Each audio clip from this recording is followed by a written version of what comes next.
Sen qonağımız kimdir? Ona uyğun bir şey. Neyləyin baxım? Veriliş başlayayım qaqa.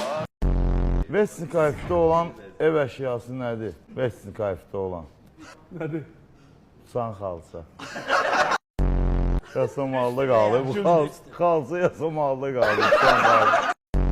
Balalını bəyənmirsən, belə başa düşdün. Yəni, balayı sinəsi getməm. Mən balayını neynəm bəyənmirəm. Söhbət ondan getmir. 11'e işləmişdən gedir. Hələ tutar. Biraz sifəti aç, at sifəti aç.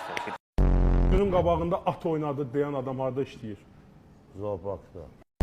Salamlayıram sizi, xoş Məktəbdən gəldiniz. gəlsiniz. Türk oxuyandır da. Türk oxuyan da Yox, bu Türkanla oxuyandır deyir. Hə. Türk oxuyan yox. Eşək niyə ikiniz də palçığa baxmır? Yəqin Azər yol düzəldir də o gəldi.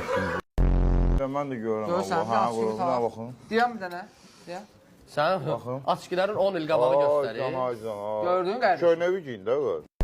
Bunları qaytarmalıyam da. Sonra mağazadan götürmüşəm. Sonra Hə, onu öyrə. o qalsın. Keç bir avr elədim məni. Yeri keç yeri. Mən oynaya pul qazanmam deyən adam kimdir? Salam verirdin sonra. Ha, hara getdin, buradır? Ha.